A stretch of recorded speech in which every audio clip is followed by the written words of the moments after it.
Meu nome é Feliciano, bem-vindos ao canal A Hora do Além. Se chegaram por uma indicação do YouTube, eu peço para que façam a sua inscrição. Se já forem inscritos, muito obrigado. Nesse vídeo, teremos uma coletânea com relatos dos inscritos do canal A Hora do Além.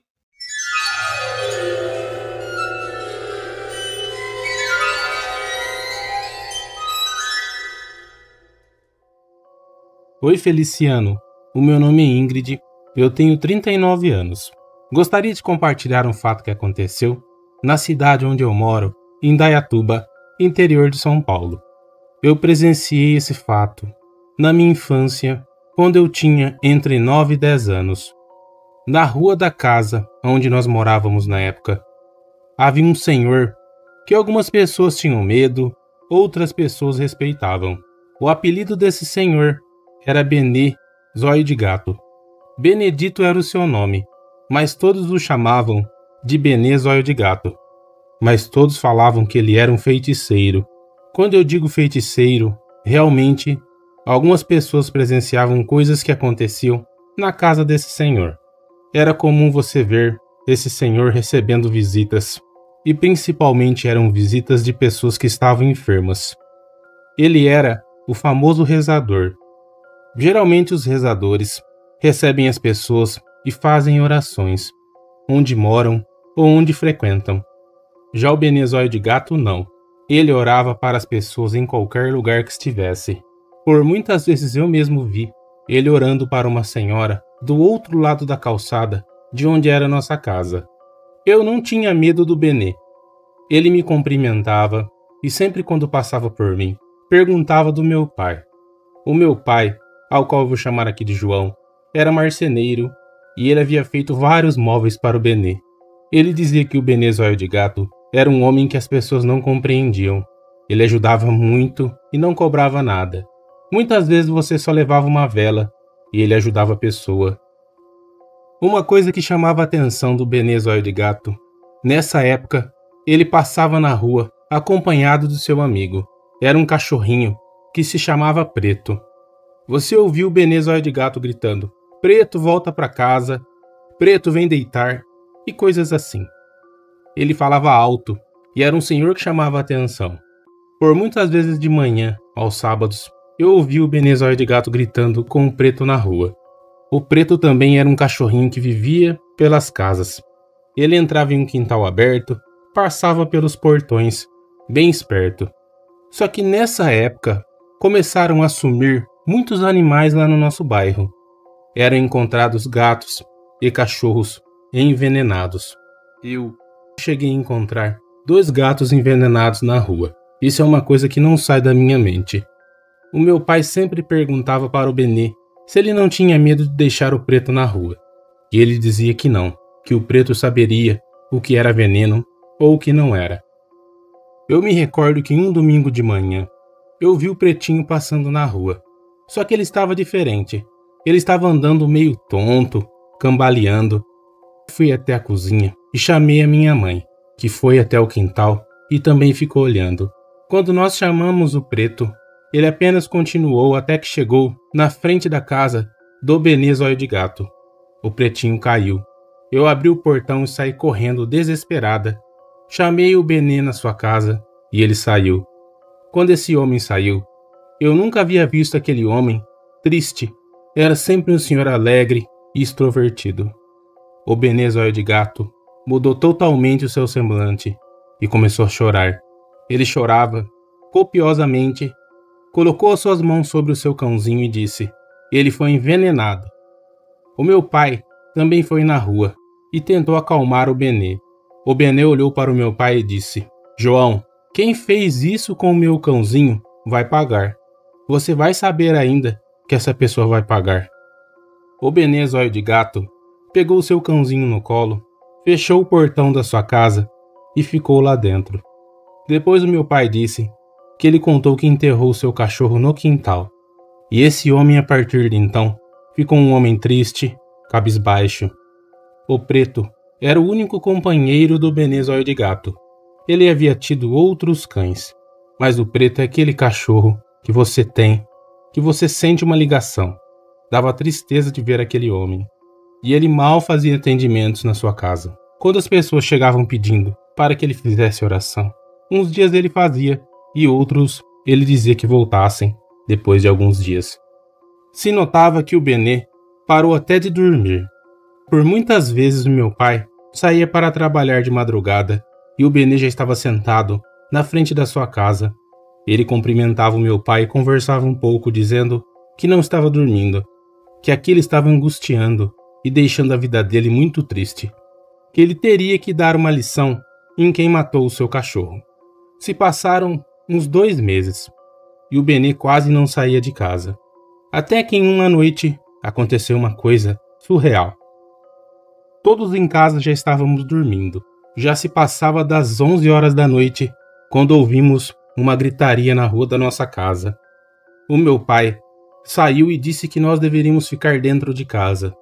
E da sala nós ouvimos um homem gritando, pedindo perdão e ajuda, que ele nunca mais iria fazer aquilo. Esse homem corria por toda a rua. Quando ele viu meu pai no portão, veio segurando o portão e chacoalhando, pedindo ajuda. E o meu pai não ajudou. O meu pai ficou do quintal, olhando para aquele homem. E foi então que meu pai ouviu a voz do Benê, que vinha lá da esquina de baixo. O Benê começou a gritar: "Eu sabia que ia pegar você. Você matou o meu cão e outros animais, não foi? Agora quem vai morrer é você." Esse homem, quando olhou na direção do Benê, saiu correndo, tropicando, caindo no chão.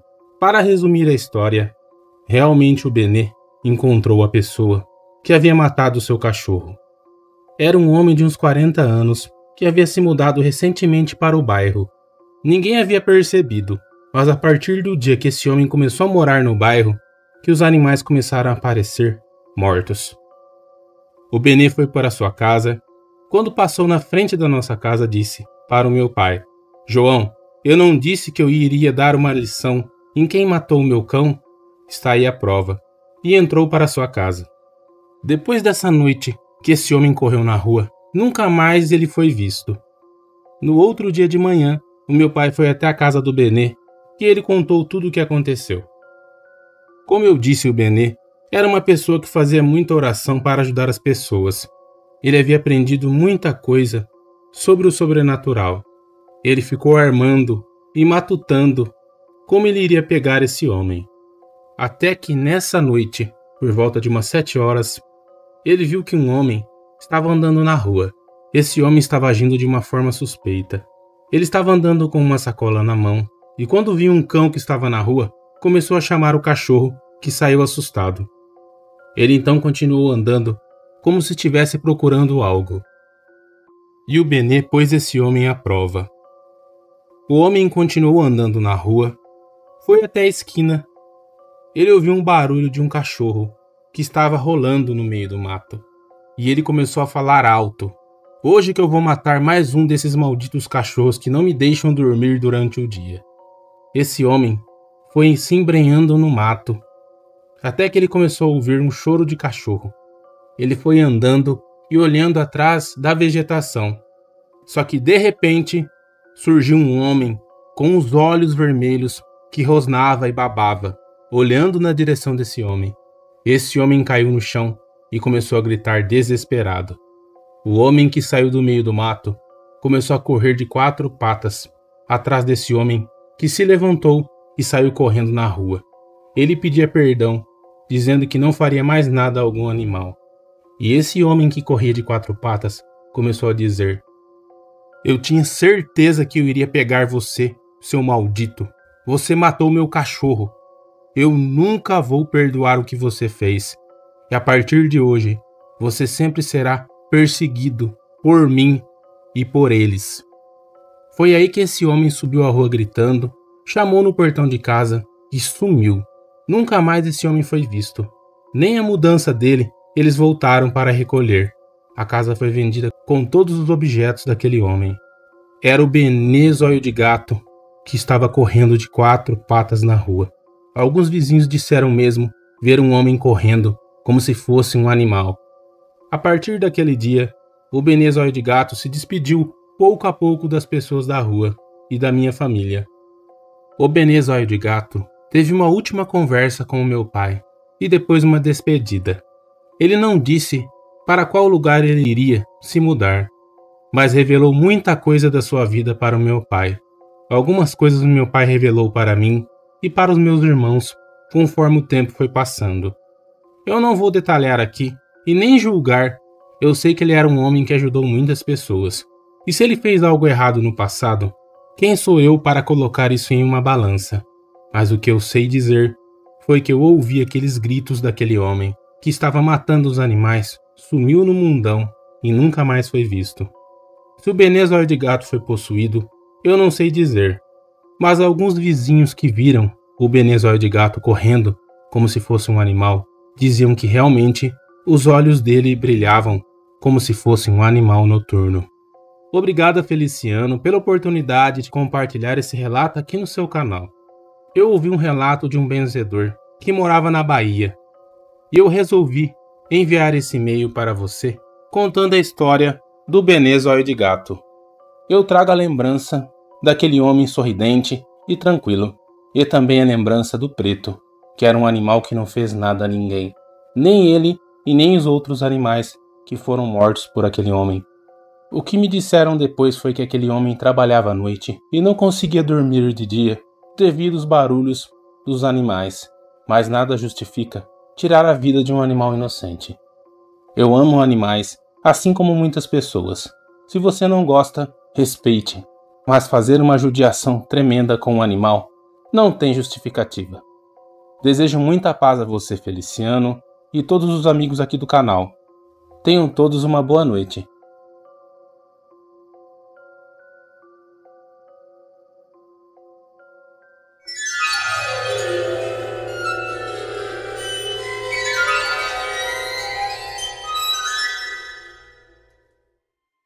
Boa noite, Feliciano.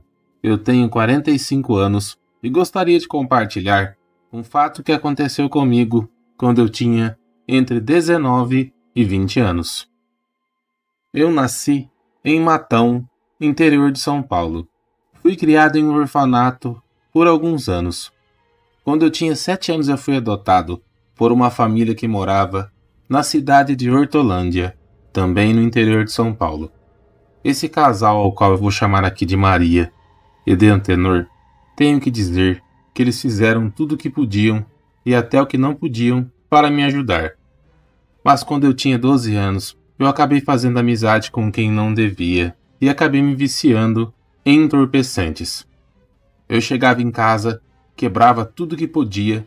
Os meus pais adotivos já eram idosos. E sempre quando meu pai chegava com a sua aposentadoria, eu já tomava a carteira dele, pegava metade e usava tudo no que não deveria. Eles fizeram tudo o que podiam, e quando eu comecei a agredir os dois, aí que eles me expulsaram de casa. Eu fui morar na rua e comecei a andar pelo estado de São Paulo todo. Eu fazia amizade com uma pessoa errada por aqui, por ali, e continuava.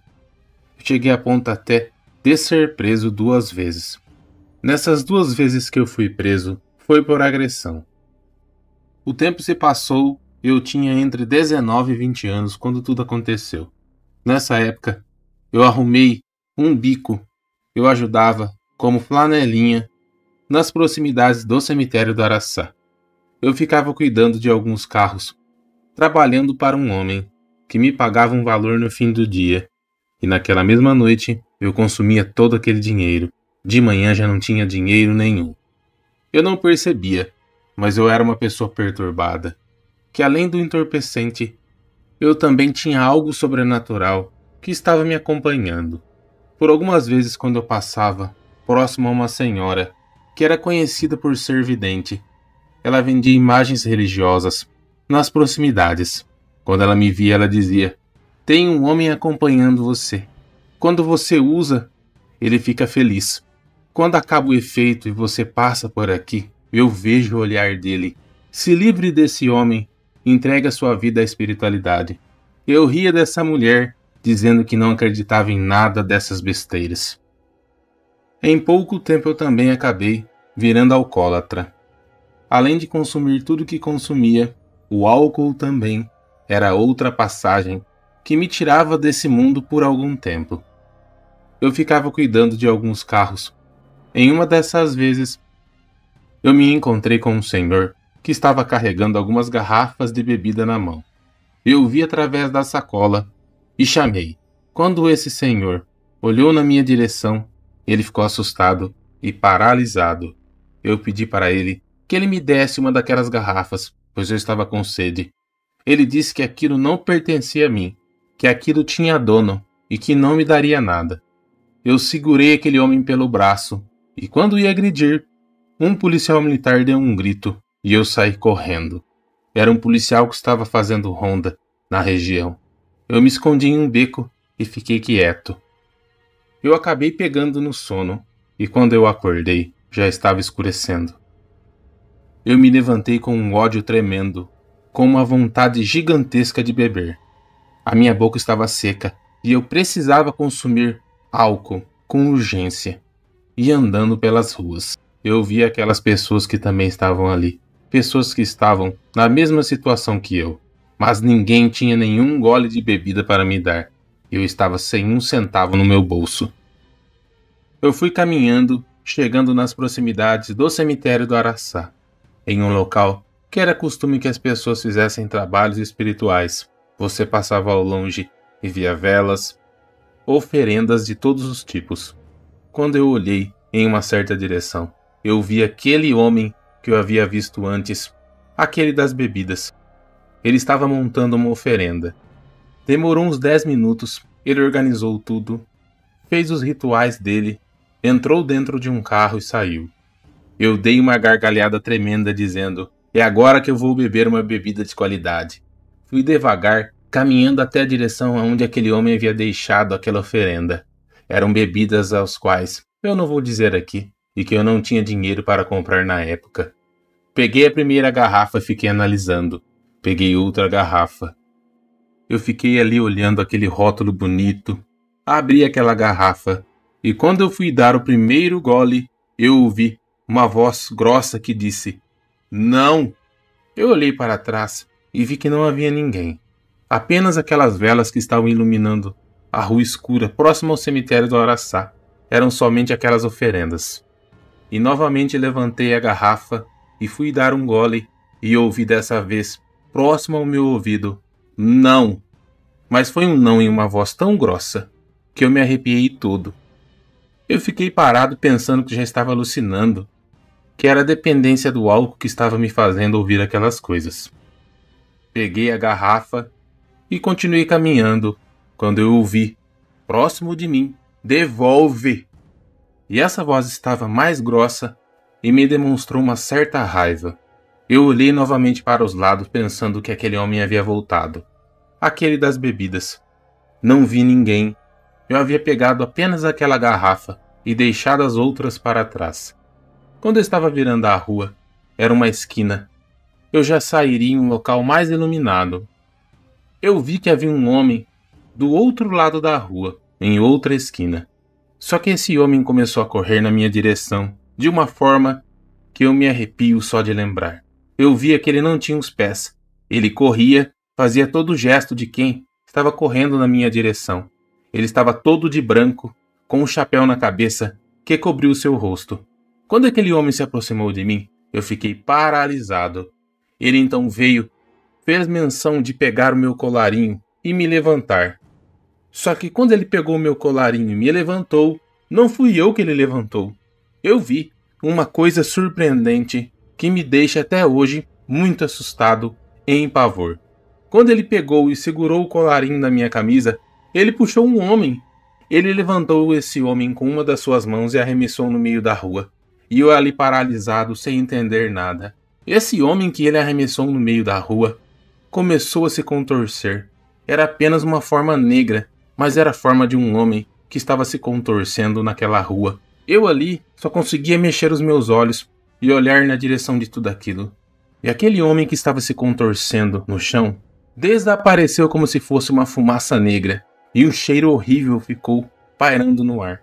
Esse homem de branco se aproximou na minha direção e disse: eu não vou fazer nada com você, pois eu entendo que ele queria beber a minha bebida.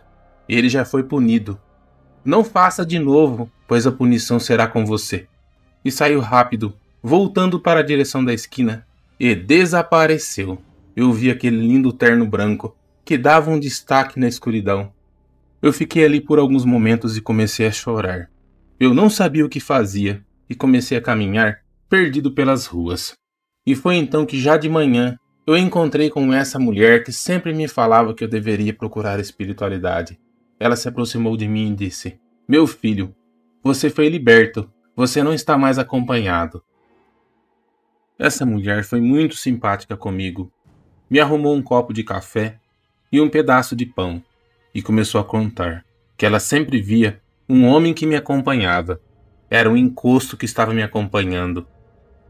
Eu sei que muitos vão dizer que pode ser o efeito do entorpecente que eu usava ou da bebida, mas realmente eu vi aquele encosto se contorcendo no chão depois de ser arremessado por aquele homem.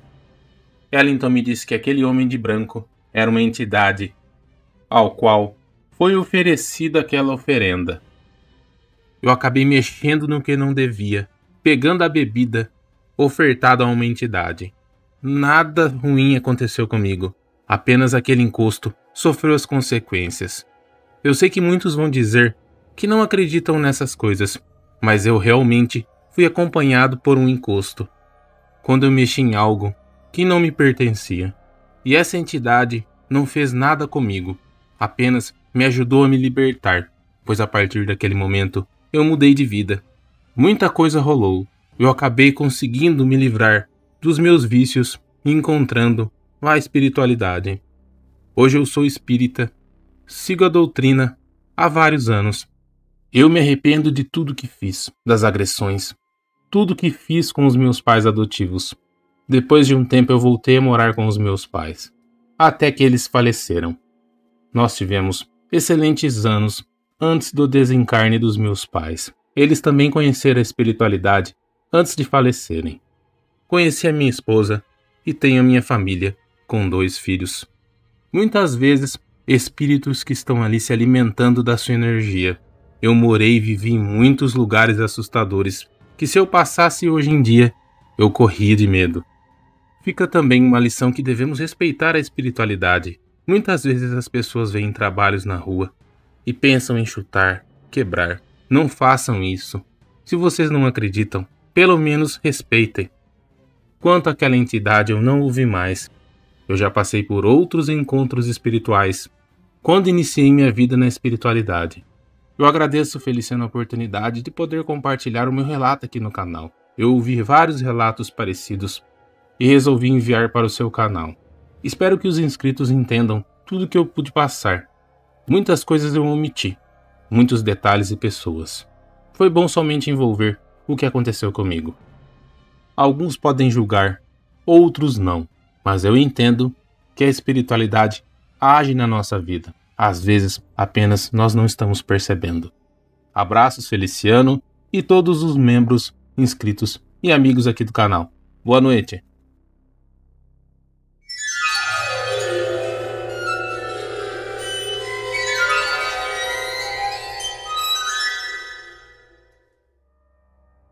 Boa noite, Feliciano. O meu nome é Amadeu, tenho 45 anos e gostaria de compartilhar um relato que aconteceu na minha infância.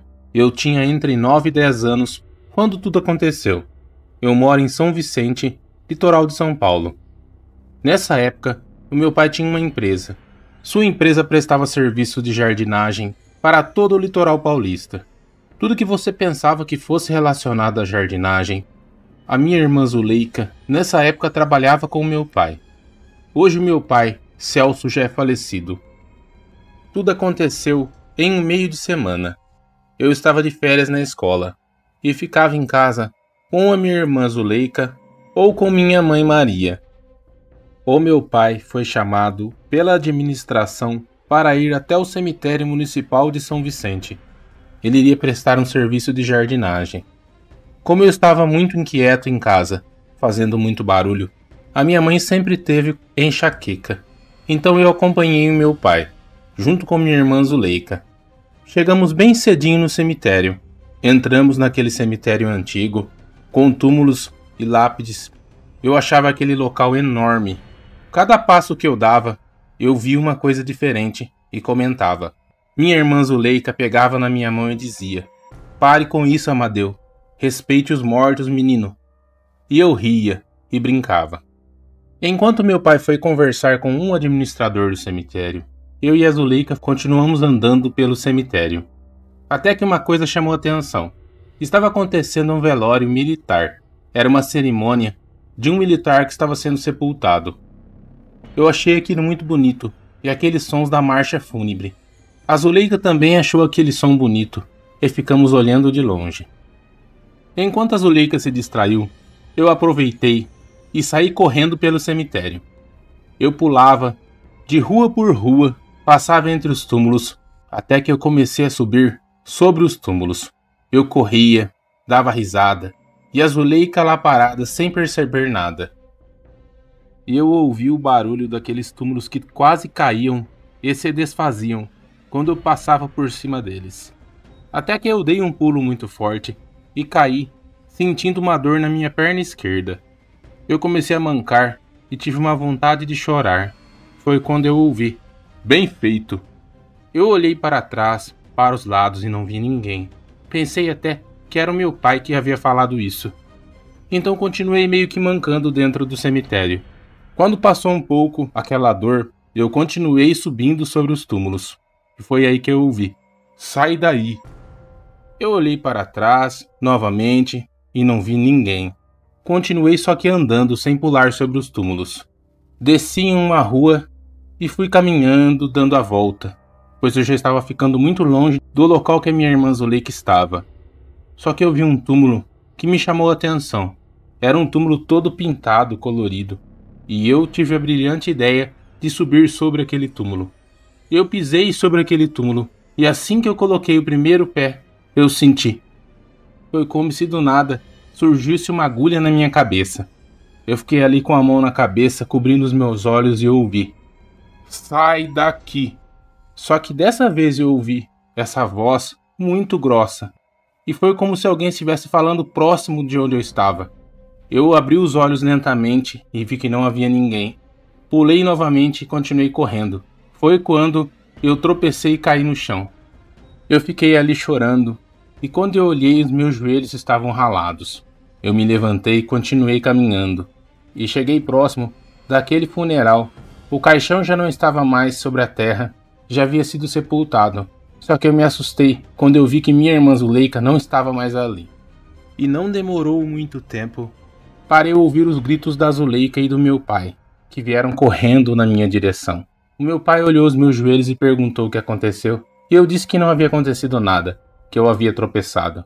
Eles estavam ofegantes, e a minha irmã Zuleika disse: "Você é doido, menino? Você não pensa no que você faz? Você pensa que eu não vi você correndo sobre aqueles túmulos e aquele homem correndo atrás de você? Quem era aquele homem?" Eu: "Homem?" "Sim, tinha um homem todo de preto correndo atrás de você, você não viu?" "Eu não.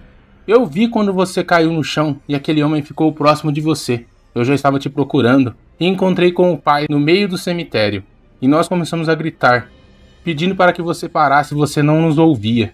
Você não teve medo daquele homem?"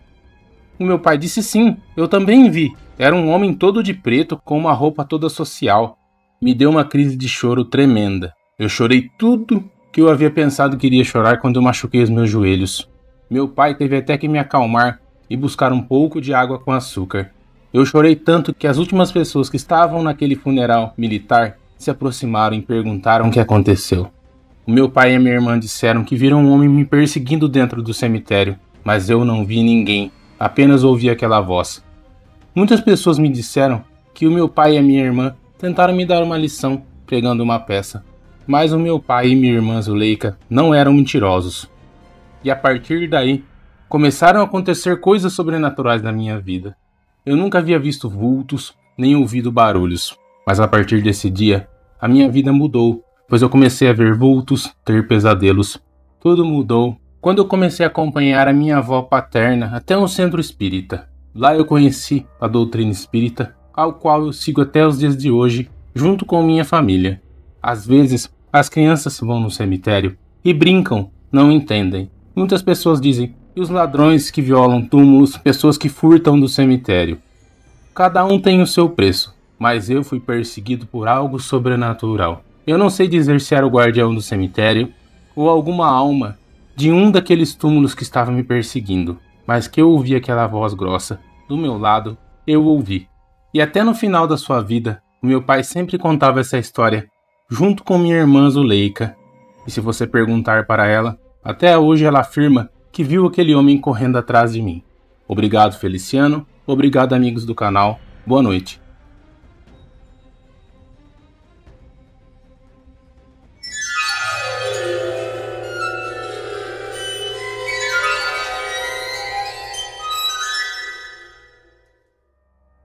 Bom dia, Feliciano. O meu nome é Paulo. Gostaria de compartilhar um fato que aconteceu quando eu tinha 23 anos.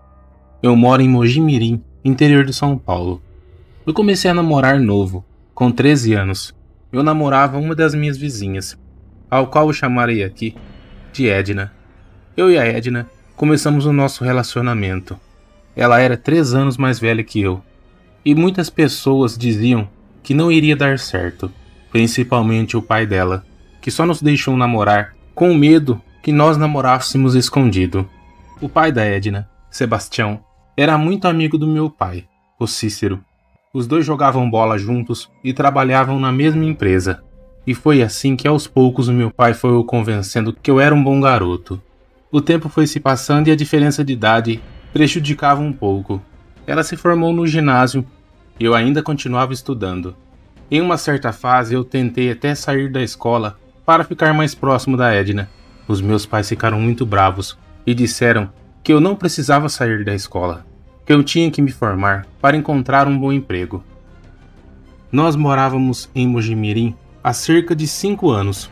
Nenhum dos meus familiares morava na região. Todos os meus familiares estavam no interior de Minas Gerais, espalhados entre as cidades de Muzambinho, Poços de Caldas, Cabo Verde. Quando eu comecei a frequentar a casa dos familiares da Edna, eu fiz amizade com seus primos, que na maioria eram da minha idade. Fiz muita amizade também com a sua avó, a senhora Margarida. Ela era uma senhora bem baixinha, que conversava muito. Essa mulher, desde o primeiro dia que me viu, gostou muito de mim. E eu tinha um sentimento muito grande com a senhora Margarida. Eu até a chamava de vó. Ela falava: "Vem tomar um café com a vó Preta." E sempre que podíamos passávamos a tarde na casa da senhora Margarida. A Edna também tinha um sentimento muito grande pela sua avó. Minha mãe e meu pai também começaram a ter uma amizade muito forte com a senhora Margarida. Sempre que minha mãe fazia algo, levava para que ela experimentasse. Ela morava 2 ruas atrás da rua de onde nós morávamos. Meu pai, então, sempre que podia ajudava, a levando no médico e em tudo que ela precisasse, pois na época, ter um carro era um privilégio que meu pai tinha. Eu sou filho único. A minha vida se baseava a ficar muito próximo da família da Edna. Quando eu me formei com meus 18 anos e a Edna estava com 21, o Sebastião começou a brigar constantemente comigo. Tudo que eu fazia, ele pegava no meu pé, me diminuindo. Eu arrumei um emprego na mesma empresa que ele e meu pai trabalhavam, e ele fez questão que eu fosse contratado para o setor de onde ele era chefe, e esse homem me humilhava todos os dias. Sempre falava mal de mim para os outros funcionários e fazia questão de falar algumas coisas na minha cara, ofendendo, dizendo que eu era lento, que eu era fraco de trabalho, que não parecia nada com o meu pai.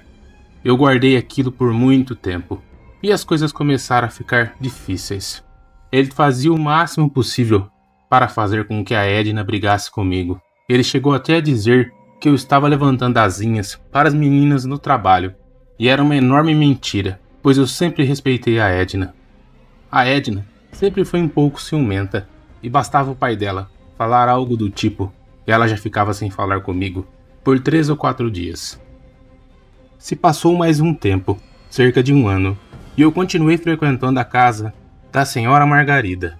Quando eu contava o que acontecia, ela falava com a sua filha, a mãe da Edna, dando sermão no Sebastião, e aí que ele ficava ainda mais bravo, falando que além de eu ser fraco, traidor, que eu era um fofoqueiro e mentiroso que inventava histórias. foi tomando uma proporção tão grande. A Edna e eu acabamos terminando. Eu fiquei muito triste, pois eu namorei a Edna desde a minha adolescência. Eu sabia que ela tinha o mesmo sentimento por mim. Nós nos afastamos, e quem começou a frequentar a minha casa foi a senhora Margarida. Ela sabia que eu não iria na sua casa, com receio de me encontrar com a Edna, e ainda mais encontrar o Sebastião. Eu nunca fui de briga e de nada desse tipo, mas me dava muita vontade de gritar e soltar os cachorros em cima daquele homem, mas ele não merecia isso. Eu deveria mostrar que eu era melhor que ele. Passou mais um tempo e a dona Margarida começou a ficar doente com frequência. Ela tinha febre, ia para o hospital com uma enfermidade. Ela foi ficando cada vez mais debilitada e eu a visitava sempre que podia. Uma vez por semana eu levava um bolo, uma torta ou algo que a minha mãe fazia para que ela saboreasse. Era realmente um sentimento de um neto para uma avó, e eu sei que ela também tinha esse mesmo sentimento por mim. A última vez que eu vi a senhora Margarida, eu estava na sua casa em uma sexta-feira e estávamos tomando um café. Ela me disse que estava se sentindo bem melhor naquele dia e que ela sabia que essa era a melhora da morte, pois logo a morte iria levar a sua alma. Eu disse que ela ficasse calma. Ela olhou na minha direção e disse: "Meu filho, prometa uma coisa. Quando eu falecer, não deixe que ninguém impeça que você se despeça de mim no meu caixão. Você promete?" Eu olhei para aqueles olhos daquela senhora e disse que sim, com as seguintes palavras: "Vó Preta, é uma promessa. Eu vou me despedir da senhora quando a senhora falecer, mas fique tranquila que isso vai demorar muito." Se passaram 2 semanas e, infelizmente, a senhora Margarida faleceu. Foi um baque para mim e para meus familiares. No outro dia, seria o velório na casa de uma amiga da senhora Margarida. Quando eu cheguei na porta do velório, o Sebastião se aproximou de mim e perguntou o que eu estava fazendo ali. Aquilo era somente para familiares, que eu não era bem-vindo naquele local. Eu não quis discutir e prejudicar o velório da senhora Margarida e fui embora para minha casa. Depois eu voltei, fiquei sentado na rua até que o cortejo foi para o cemitério. Quando o caixão da senhora Margarida foi tirado do carro funerário e ela estava sendo carregada para ser sepultada, o Sebastião novamente se aproximou de mim, dizendo que eu não iria me despedir dela. E foi aí que eu perdi a cabeça e comecei a discutir com ele, chamando a atenção da família e dos amigos da senhora Margarida. Eu fiquei como o vilão da história e acabei indo para minha casa sem me despedir da senhora Margarida. Eu fiquei muito triste e revoltado, mas meus pais diziam que não, que eu deveria orar para que a senhora Margarida descansasse em paz, que ela se importava muito comigo, assim como eu também me importava por ela. A lembrança da senhora Margarida foi se distanciando um pouco. É comum quando você perde uma pessoa que você gosta, que no início você pense todos os dias e depois você vai se apegando com Deus para que essa pessoa descanse e essa pessoa fica guardada na sua lembrança. Uma certa vez, eu já não estava mais trabalhando nessa mesma fábrica. Eu saí da fábrica e fui trabalhar em outro local, pois eu ganharia o dobro. Meu pai também acabou saindo me acompanhando. Até que um dia, quando eu cheguei do trabalho, a minha mãe disse que havia uma carta que haviam deixado para mim. No momento eu pensei que seria a Edna, pois fazia um tempo que eu não a via. Detalhe que nós havíamos mudado do bairro. Cerca de 3 meses depois do falecimento da senhora Margarida, nós fomos para um bairro distante, aqui em Mojimirim. Eu segurei aquela carta e vi que estava bem amassada. Parecia que a pessoa estava com muita dúvida se entregava ou não. E quando eu abri, eu vi que era uma letra meio com garrancho e dizia as seguintes palavras: "Me perdoe, eu fiz muito errado em não permitir que você se despedisse da Margarida. Por favor, me procure em minha casa, que eu tenho que pedir perdão para você." Quando eu li aquilo, eu não vi nenhuma assinatura, mas eu sabia que era a letra do Sebastião, pois como eu disse, ele era meu chefe, e sempre quando ele preenchia alguma coisa, eu tinha que corrigir tudo que ele escrevia. Eu contei para os meus pais, que ficaram meio assustados pensando que seria uma armadilha daquele homem. Mas eu não tive um sentimento de desconfiança, eu tive uma vontade de ir até a sua casa. Eu fui acompanhado do meu pai. Quando eu cheguei com o meu carro, O Sebastião estava sentado na frente da casa. Assim que ele me viu, veio correndo na minha direção, pedindo perdão. Me perdoe, Paulo. Pelo amor de Deus, eu não consigo mais viver desse jeito. Parecia que aquele homem havia envelhecido 10 anos. Estava com olheiras enormes. Parecia que não dormia há dias. Esse homem começou a chorar e eu não entendi o que estava acontecendo. Ele foi se acalmando e contou. Passou um tempo do sepultamento da senhora Margarida, e ele começou a ter sonhos frequentes com a senhora Margarida. Nesses sonhos, ela corria atrás dele, segurando uma cinta, dizendo que iria acertar as contas com ele, que ele deveria ter me deixado se despedir dela no caixão. E os sonhos só aumentavam. Se ele cochilasse durante o dia, ele sonhava com a senhora Margarida. Até que ele começou a ver a senhora Margarida dentro de casa e sentir a sua presença. Eram frequentes as vezes que ele estava tomando banho e ela aparecia dentro do banheiro. Ele estava andando na rua e a via parada em algum lugar, apontando o dedo na sua direção. Ele procurou o padre da paróquia do bairro, que orou por ele dizendo que ele deveria orar pela alma da senhora Margarida, mas aquilo não passava. Ele estava há dias sem dormir e se sentindo muito mal. Mas quando ele sentia vontade de me procurar, ele sentia vergonha do que ele tinha feito. Que ele se arrependia muito, de coração. Que estava pagando o preço que ele merecia por não ter me deixado me despedir da senhora Margarida. Eu olhei sério para o Sebastião e disse que eu não guardava mágoa dele, que eu já o tinha perdoado há muito tempo, que ele mesmo deveria se perdoar. Eu disse que nós iríamos até o cemitério. No caminho do cemitério, meu pai passou e comprou uma vela de 7º dia. Nós chegamos no túmulo da senhora Margarida. Eu acendi uma vela e orei para que ela descansasse em paz, que eu havia perdoado o Sebastião, que eu também senti uma tristeza muito grande em não poder cumprir a minha promessa, mas que eu estava ali, no seu túmulo, orando pela sua alma, que ela descansasse em paz. O Sebastião chorava e agradecia, dizendo que nunca mais iria impedir que eu tivesse contato com ninguém da sua família. Quanto a Edna, ela me procurou, mas foi tarde. Fazia 6 meses que eu estava namorando outra moça, a Rúbia, que hoje é minha esposa. Estamos casados há muitos anos. Eu sou o pai de 3 filhos, 2 homens e 2 mulheres. Hoje já tenho 6 netos e somos muito felizes. O que eu quero registrar aqui, nesse relato, é que quando você promete uma coisa para alguém, ninguém tem o direito de interferir e não deixar você cumprir a sua promessa. Promessa é dívida. Eu não tive culpa, pois foi o Sebastião que errou. Eu não sou uma pessoa 100% correta, assim como todas as pessoas, mas eu sei que eu nunca faria isso, deixar alguém de fora do velório e do sepultamento de alguém que essa pessoa ama. Tenho certeza que a avó preta descansou a sua alma depois de tudo isso. Eu sonhei algumas vezes com ela e eram sonhos bons. Eu trago recordações boas da época que eu namorei a Edna e principalmente da época que eu frequentei e tive amizade com a avó preta. Muito obrigado, Feliciano, pela oportunidade de compartilhar esse relato aqui. Eu ouvi um relato antigo do canal e eu resolvi enviar esse e-mail para você. Espero que você possa postar e que os inscritos gostem. Para resumir aqui no final, a Edna também se casou, hoje já não mora mais aqui em Mojimirim. Eu não soube mais da vida dela, e nem da família do Sebastião. Eu sei que eles se mudaram para Campinas, e ele faleceu muito novo, com apenas 58 anos. Eu não trago nenhuma mágoa dele, e de ninguém daquela família.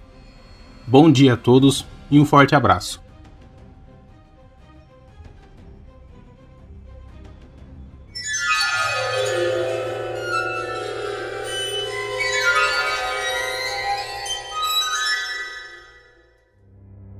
Oi gente, tudo bem? Eu sou Cris Rosa, então hoje eu vou conversar com vocês e contar como foi meu primeiro contato e como esse contato se dá até hoje, para que muitas pessoas se identifiquem comigo, muita gente passa por esses encontros espirituais.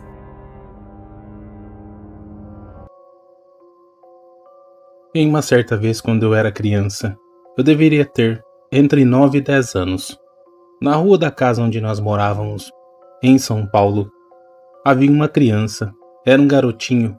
Desde quando ele nasceu, você via que ele tinha uma certa dificuldade na fala.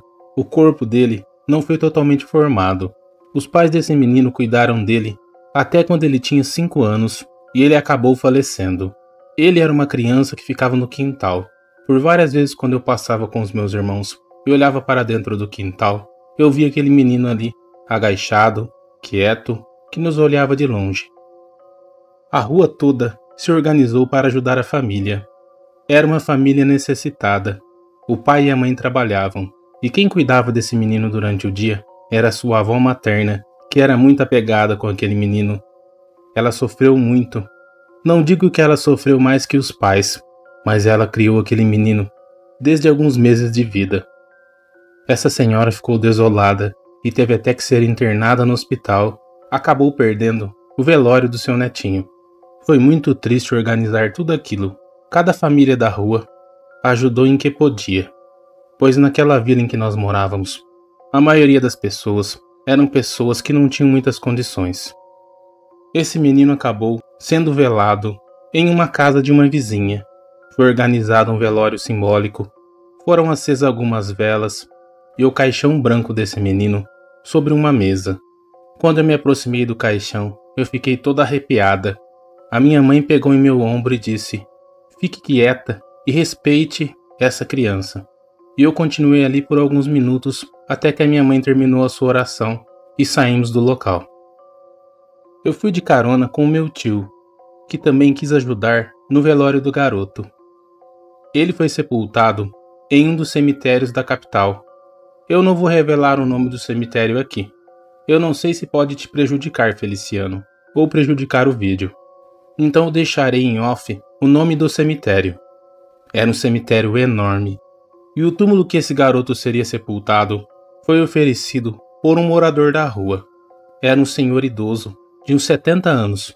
Quando ele ficou sabendo que o menino havia falecido, ele disse que o menino seria sepultado no túmulo da sua família. E nós então chegamos no cemitério. Foi a primeira vez em toda a minha vida que eu havia entrado em um cemitério.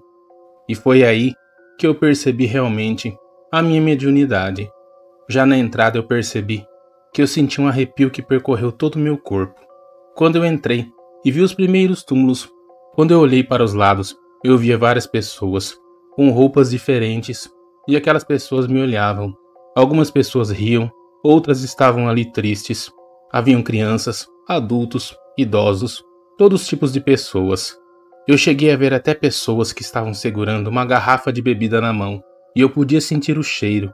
E quando eu puxava o braço da minha mãe e apontava, ela olhava dizendo que não estava vendo nada. Foi um terror que eu passei dentro daquele cemitério. Cada passo que eu dava, em cada túmulo que eu passava, eu vi uma coisa diferente. Eu não vou detalhar aqui, pois eu vi coisas horrendas, mas foram coisas que me levaram a ter pesadelos por vários dias. Quando estávamos na frente do túmulo e o garoto estava sendo sepultado, eu não conseguia parar de olhar para os lados. Um grupo de crianças que estavam lá no cemitério, que eram desencarnados, se aproximaram de mim. Eles apontavam um dedo, me chamando para que eu fosse até eles. E lógico que eu não fui. Eu abracei o meu pai e fechei os olhos. Eu só fui abrir os meus olhos depois que eu saí de dentro do cemitério. E a partir daquele dia, parece que a minha mediunidade ficou mais aflorada, pois eu comecei a ver muitas coisas que em outros relatos eu irei contar aqui no canal. Eu sentia todas aquelas energias daquelas pessoas que estavam ali. Eu podia sentir a raiva, a tristeza. Eu sentia ainda mais um sentimento de saudade. E tudo se misturava. Era como se meu corpo começasse a reagir com aqueles sentimentos. E foi algo surreal. E foi onde a minha mãe tomou realmente um choque, viu que realmente eu tinha visto. E acreditou no que eu tinha falado, que não era um surto psicótico, nem caso de esquizofrenia. Uma criança com contato com a espiritualidade. Muitas crianças falam sobre isso, né? Se atentem a isso. Então foi assim que começou, né? A minha história com mediunidade. Fui uma criança sempre muito agitada, sem limites, muito inquieta, não adiantava falar para eu não ir ou para eu não fazer, que eu sempre fazia, isso já faz parte, né, da vida de um médium. Enfim, tive uma infância bem feliz, graças a Deus, junto com meus irmãos, com meus pais. Na adolescência as coisas se complicaram um pouco mais. Por que na adolescência? Na adolescência o espírito diz é que veio, porque é que ele está ali, né, e o que ele veio fazer, qual é o tamanho da mediunidade dele. E eu comecei a me assustar mais. Quando alguma coisa ruim ia acontecer, as minhas mãos, como até hoje, elas saíam muita água. E foi onde eu conheci a doutrina espírita, né? Graças a Deus, na minha adolescência, eu consegui organizar e entender o que acontecia comigo. E esses espíritos que me procuravam para conversar, para pedir ajuda, né? Eles foram encaminhados quando eu fui para o centro espírita. Lá a equipe de socorro que tem dentro dos centros espíritas trabalhavam aquele espírito sofredor, e ele sim ali era abordado, né, por equipes competentes que estão lá para fazer esse serviço, né, de tentar mostrar a luz para esses espíritos. E aí a coisa foi fluindo, eu consegui conviver com mais qualidade de vida, né? Mas se eu for falar tudo que eu passei aqui, a gente conversa o dia inteiro e não é esse o contexto. Então, eu só queria falar que realmente na infância já se apresentou alguma coisa, né? Nitidamente. Só que eu tinha uma pessoa que um dia me disse que eu ficaria louca se eu continuasse nesse caminho, e essa pessoa é meu pai. Só que hoje eu entendo porque que várias vezes ele foi me buscar dentro dos centros espíritas e não queria que eu tomasse aquele caminho, né? Há pouco tempo ele me revelou que ele também via espíritas desde os 5 anos de idade, né? Então, só quem passa por isso sabe o tormento que isso se torna. Meu pai não queria que eu sofresse, talvez, tudo que ele sofreu, né? Ele tem esse contato com espíritos até hoje, com 82 anos, né? Então, foi por isso que muitas vezes ele foi me buscar nos lugares que eu ia procurar um amigo espiritual para conversar, né? Então, o que eu quero falar para vocês é que não tenham medo, né? Não se calem, procurem. Muito tempo atrás, as informações não eram as que temos hoje. Então, hoje é muito mais fácil.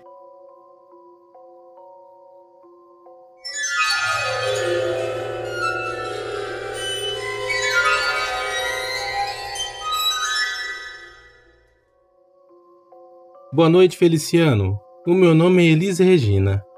Esse nome é uma homenagem à cantora brasileira. A minha mãe era muito fã da Elis e escolheu esse nome. Eu tenho 45 anos, mas nessa época do relato eu tinha 12 anos. Nessa época os meus pais abriram um comércio na região do cemitério do Araçá. A nossa casa era em um sobrado que ficava em cima desse comércio, e era comum que eu e os meus irmãos frequentássemos o cemitério do Araçá. Tanto o Natanael quanto a Lídia, assim como eu, tínhamos muita amizade com os funcionários do local. Os coveiros que trabalhavam no cemitério do Araçá eram os melhores. Havia um senhor que todos gostavam dele, o senhor Zezinho. Ele era do Nordeste, eu não sei dizer de qual local, mas ele era um senhor que falava muito bonito. Eu gostava muito do sotaque dele. Era um senhor calmo. Ele orava por todas as pessoas que pediam. Algumas vezes ele sempre perguntava se eu estava doente ou os meus irmãos. E às vezes, quando nós falávamos que estávamos com febre ou que estávamos com gripe, ele fazia uma oração. Ele era um senhorzinho que transmitia muita paz. Por algumas vezes, quando nós íamos no cemitério, nós vimos o seu Zezinho orando por alguém. Você sempre via alguma senhorinha idosa, um senhor idoso ou até mesmo alguma criança que as pessoas pediam para que seu Zezinho orasse. Algumas pessoas achavam estranho que ele fizesse orações no cemitério, mas para nós que éramos crianças, não achávamos nada estranho. O seu Zezinho era um nosso amigo. Por muitas vezes, quando nós íamos no cemitério, o seu Zezinho sempre levava balas, doces, e não é por esse motivo que nós gostávamos dele, mas sim pelo que ele transmitia.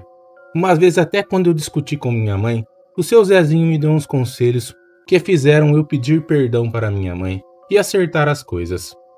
Em uma dessas vezes, eu e meu irmão Natanael estávamos no cemitério, conversando com o senhor Zezinho. Até que o senhor Zezinho olhou na direção de um rapaz que estava caminhando lá dentro do cemitério. Era um homem alto, forte, moreno, que chamava atenção. Ele era muito alto mesmo, devia ter mais de 2 metros. Quando o Sr. Zezinho fixou o olhar naquele homem, ele começou a suar. Foi estranho, ele passava a mão na testa como se estivesse sentindo calor, ou estivesse realmente passando mal. E estava um dia gelado, naquela manhã no cemitério do Araçá. O Sr. Zezinho pediu licença e foi andando seguindo aquele homem dentro do cemitério.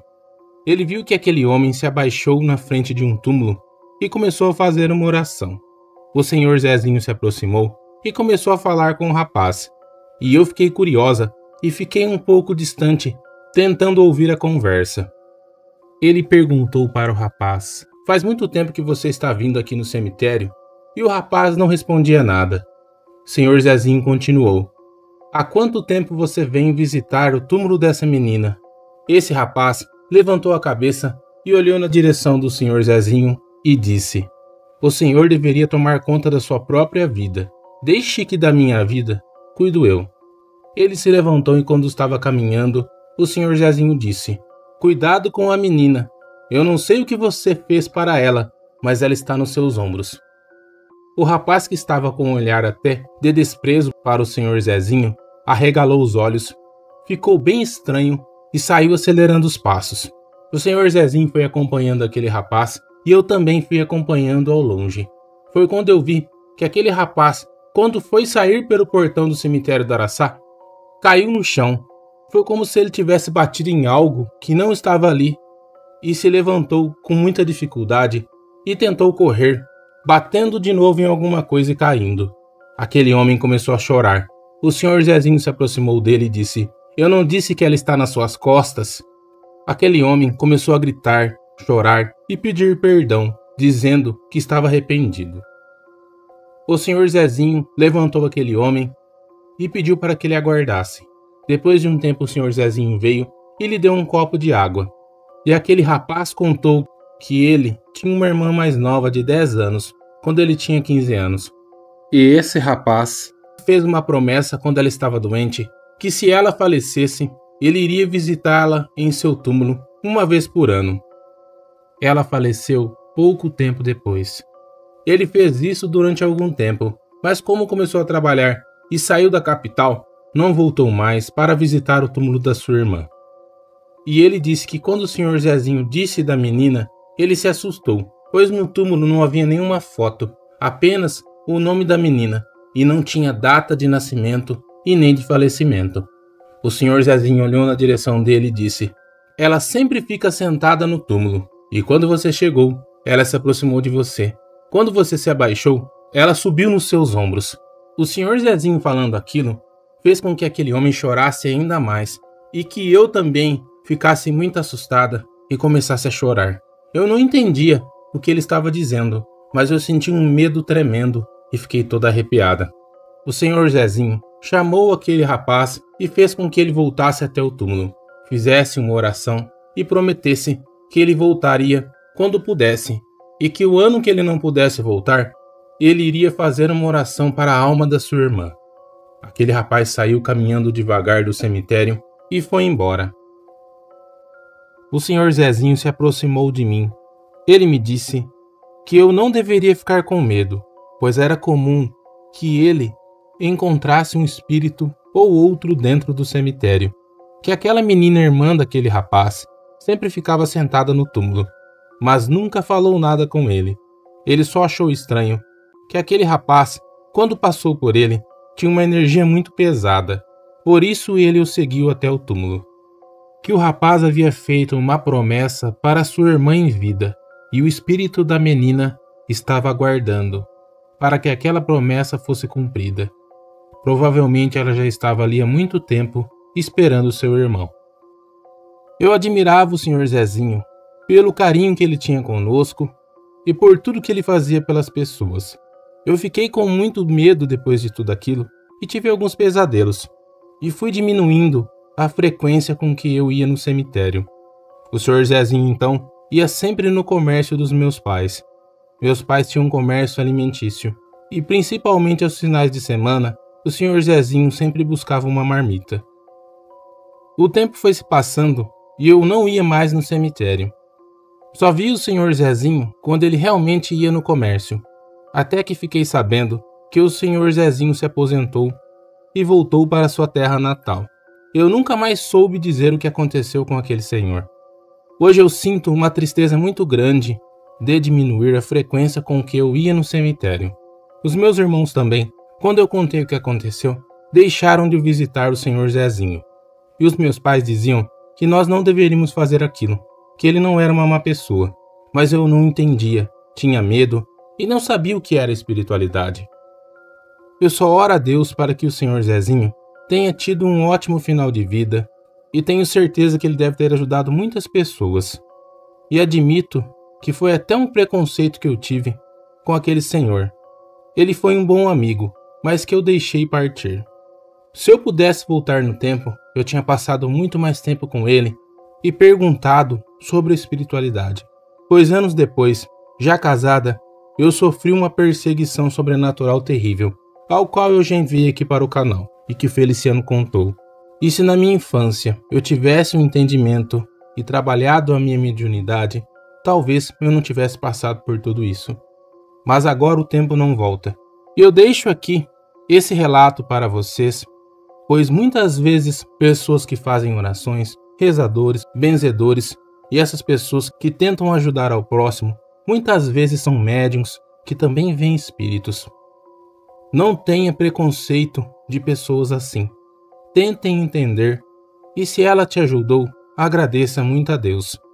Muito obrigado, Feliciano, pela oportunidade de contar esse relato que eu presenciei. Aquele rapaz chorando, com as costas pesadas, e depois ele contando tudo da sua irmã. Espero que vocês gostem do relato. Feliciano, muita paz e luz a você, toda a sua família e a vida de cada um que estiver aqui ouvindo esse relato. Boa noite.